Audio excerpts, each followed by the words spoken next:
Hola, soy Aline y esta va a ser la tercera cápsula de la tercera junta del Consejo Técnico Escolar y voy a ahondar más en inclusión. La inclusión desde la vida comunitaria, la familia, la escuela, etc. ¿Por qué? Porque creo que es uno de los ejes principales. ¿Y qué es la inclusión? Bueno, me voy a apoyar en este sensacional libro de Asa Gilland, editado por Anaya. En primera instancia, es importante hablar con los niños y con las niñas sobre que no hay nadie igual a otro. No les voy a mostrar todas las imágenes del libro, pero algunas sí.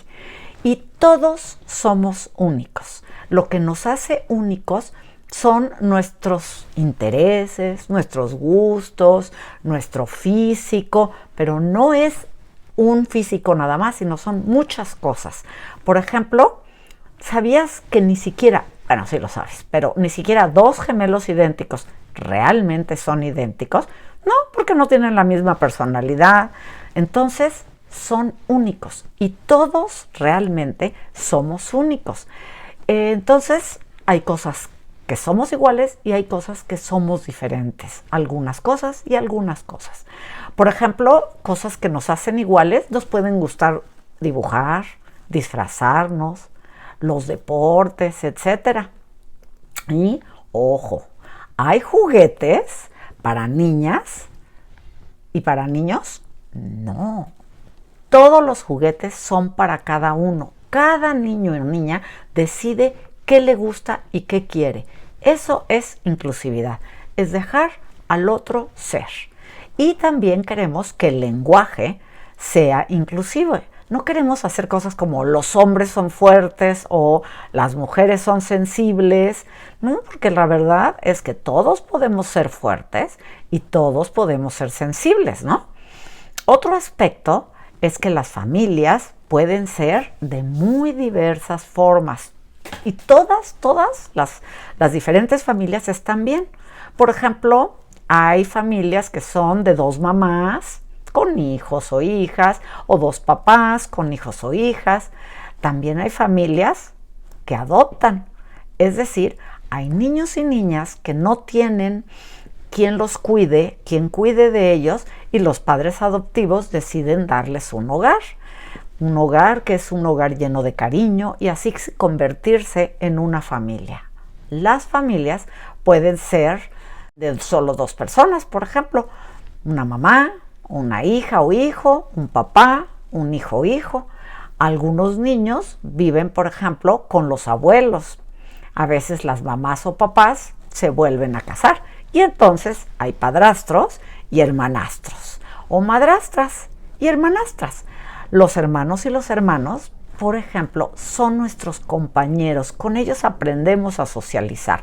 Pero a veces nos enojamos y discutimos. A veces no tenemos hermanos y somos hijos únicos. Como se fijan, esto es algo que me gustaría que ustedes hagan con los chicos en las aulas. Entonces, a veces no hay hermanos y son hijos únicos. Y entonces, los hijos únicos pasan más tiempo con sus papás. Pero, por ejemplo, hablemos de otras características que nos pueden hacer sentir diferentes. Por ejemplo, hay niños y niñas que están dentro del espectro autista. Y entonces te platico, por ejemplo.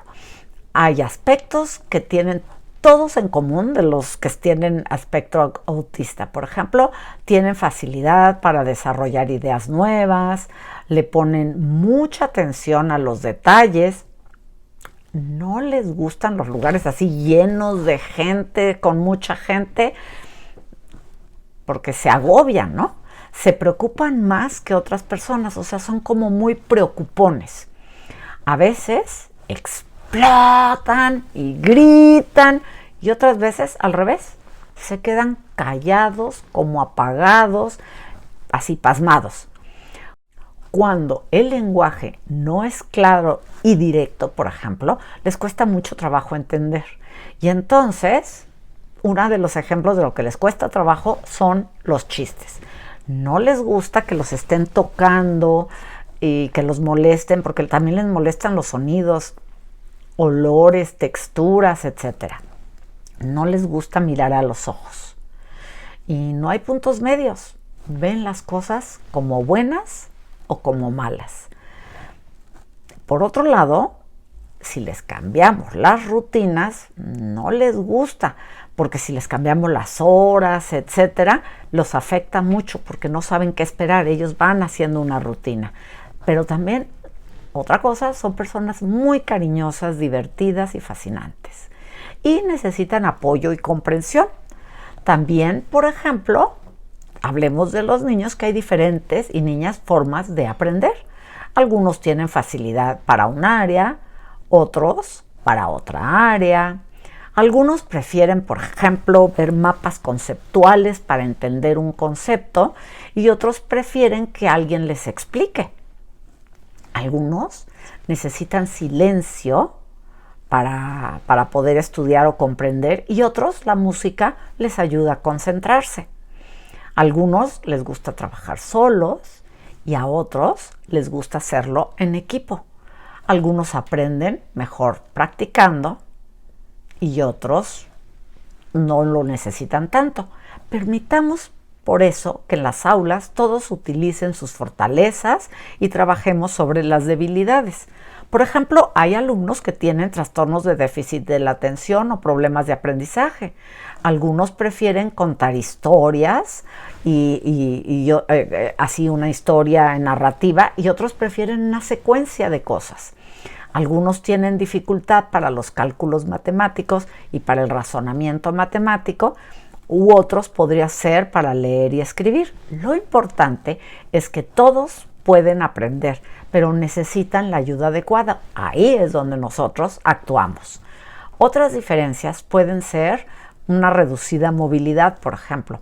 A veces es obvio porque usan una silla de ruedas, andaderas o muletas, pero a veces no es tan obvio. Por ejemplo, hay personas que tienen un síndrome de cansancio crónico, que no pueden ni moverse. Entonces, seamos empáticos y facilitemos las cosas para los que tienen dificultades, ¿no? Otras diferencias pueden ser, por ejemplo, en la vista o en la audición. Puedes ser sordo o ciego, pero también solo tener una pérdida de visión o una pérdida de audición que te hace con dificultad integrarte, pero que sí oyes un poco o ves un poco. Algunos leen braille y otros, por ejemplo, hablan con la lengua de señas. Algunos utilizan aparatos auditivos, otros utilizan perros como apoyo para moverse de un lado a otro. Pero ¿sabías también, por ejemplo, que hay perros que son los oídos, que son los lazarillos, los oídos de las personas sordas o mayores? También nos gusta pertenecer a diferentes grupos. Somos de diferentes grupos étnicos, ¿no? Los más generales de los grupos étnicos podrían ser los negros, los blancos, los asiáticos, pero la verdad, hay muchísimos más. ¿Te imaginas cuántos grupos étnicos hay en México? Pues todas las diferentes zonas originarias, las gentes que han migrado de otros países, etcétera. Pero lo que sí es importante es que todos debemos de ser tratados igual. La migración, por ejemplo, que se refiere a cuando familias se mudan de un lugar a otro porque se van a otros países o a otras ciudades o a otros estados, bueno, pues los niños y las niñas y los adultos también extrañan enormemente a sus familiares, a sus amigos, la comida, sus tradiciones, etcétera. Todo esto también influye, hagámoslos e integrémoslos. Otro aspecto que nos hace diferentes, por ejemplo, es la cultura. Cada cultura tiene sus propias creencias y tradiciones. Hay muchas tradiciones y creencias. Las nuestras no son ni las únicas ni las buenas. Todas son buenas, únicas y aceptables. Lo importante también, por ejemplo, a veces es el uso de las palabras. Tratemos a todos bien.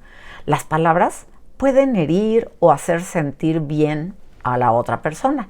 Las palabras son muy poderosas. No hagamos comentarios desconsiderados. No hagamos sentir a nadie excluido. Necesitamos ser todos valorados, escuchados y ser parte de uno o varios grupos. El chiste o el punto importante es aceptar a los otros como son, no como nosotros decidimos que debieran ser. Eso sí que no. Hay miles y millones de formas de ser humanos y todas son maravillosas. Hay que celebrar la diversidad. Realmente está genial el libro, ¿no? Sí. Así que, véanlo. Si quieren ver cápsulas sobre inclusión, aquí les marco otras cápsulas. Y nos vemos pronto. Bye.